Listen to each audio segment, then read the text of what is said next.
Bonjour, ici petit tour rapide sur l'usage et l'intérêt de ce panneau. Donc c'est un panneau colorisation que je mets à votre disposition.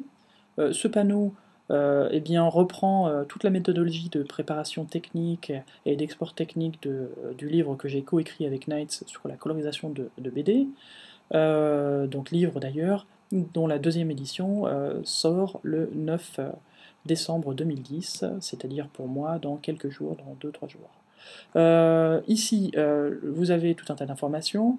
Le but, c'est de centraliser, par exemple, les étapes de nettoyage des traits, la mise en structure, c'est-à-dire séparer les traits du fond, préparer des calques, etc.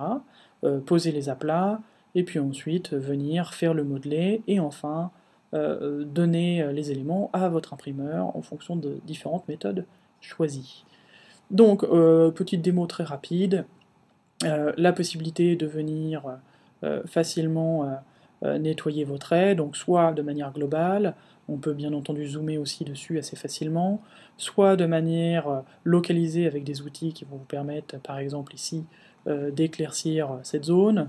On a la possibilité aussi de venir s'assurer que la planche est bel et bien droite, en venant par exemple ici redresser cette planche, etc. On a la possibilité de recadrer la planche, de s'assurer du bon cadrage de la planche par des outils comme celui-ci. Par exemple ici, on va venir recadrer, déplacer un petit peu la zone. Donc ici, même principe, j'ai un recadrage, je vais venir ajouter un petit peu de matière avec du fond perdu, etc., etc. Une fois qu'on a fait tout ceci, on a la possibilité d'enregistrer une copie pour venir rapidement travailler dessus. Ensuite, eh bien, ici, pour structurer le document, deux méthodes possibles, on choisit, à vous de lire, n'oubliez pas qu'il y a des infobulles à chaque fois sur les éléments. Moi je vais prendre la première méthode, je suis en niveau de gris à 600 dpi, mes traits, donc là, je vais faire une version à 300 dpi, en RVB, avec toute une structure de calque, avec les traits mémorisés. Donc ça vous permet de le faire en un seul clic. Le fait que ce soit un script, donc des actions qui vous les fait, va vous permettre, par exemple, après, grâce à ce panneau, là je vous laisse afficher exprès les calques pour vous montrer, va vous permettre de venir ici basculer sur les calques dont vous avez besoin. Même principe, je sélectionne, baguette magique, les zones fermées, j'inverse. Maintenant que j'ai inversé et que les traits sont venus en dessous, plusieurs méthodes de sélection si les zones sont non fermées, si elles sont fermées, on va avoir plusieurs méthodes. Ensuite, je choisis une couleur, je viens ici remplir cette couleur, désélectionner. Mon calque, ici, les zones transparentes, je les verrouille directement. Vous voyez, tout ceci sans m'embêter. Je vais sur le calque perso, j'utilise différentes méthodes. Par exemple ici, utiliser la baguette magique pour venir remplir, sélectionner des zones, etc., etc. Encore une fois, sélection de couleurs, ici, remplir, désélectionner, ainsi de suite, ainsi de suite. Différentes méthodes pour pouvoir préparer vos éléments. Une fois que vous avez fini, vous verrouillez. Enfin, accès rapide à l'ensemble des outils, à l'ensemble des calques intéressants ici. Voilà, vous allez pouvoir travailler, refaire des sélections par exemple pour sélectionner sur ce calque de manière assez rapide. Ici les éléments qui sont, je vous le rappelle, déjà sur un calque. Donc là je vais pouvoir par exemple venir faire un commande U, changer les couleurs. Je ne m'embête pas sur le reste vu que là je n'isole que les premiers plans. Donc voilà, tout facile.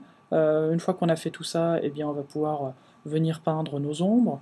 On va pouvoir choisir cette couleur de base un peu plus claire pour la lumière, venir rechoisir cette couleur de base mais un petit peu plus sombre pour les ombres, peut-être en décalant d'ailleurs un petit peu la couleur des ombres ici.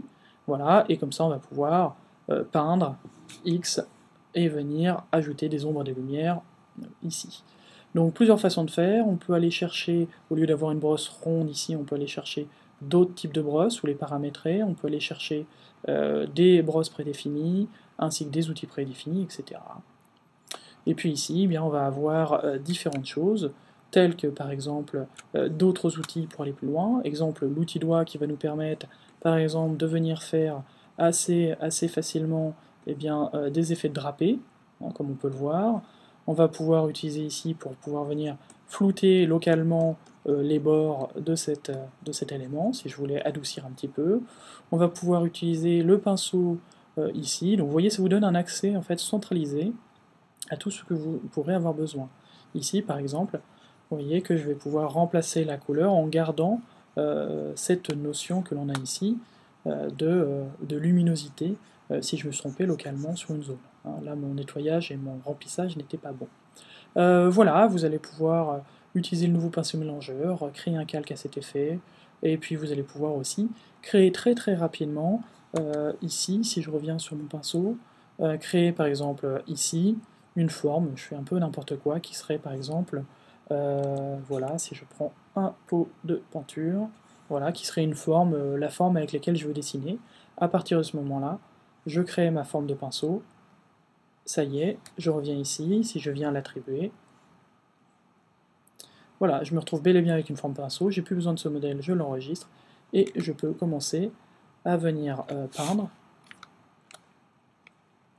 ici, avec ma forme de pinceau, bien entendu, que je peux encore paramétrer. Enfin, et pour finir, plusieurs méthodes en fonction de ce que vous avez déterminé avec votre imprimeur ou avec votre éditeur, si c'est votre seul contact, plusieurs méthodes d'optimisation des planches, à l'ancienne, avec un soutien de couleur, avec les tons directs, les traits dans le ton direct, etc. etc. Voilà, c'était un petit tour d'horizon. Vous avez d'autres tutoriels sur mon Vimeo pour aller plus en détail sur chaque partie. A bientôt, ciao.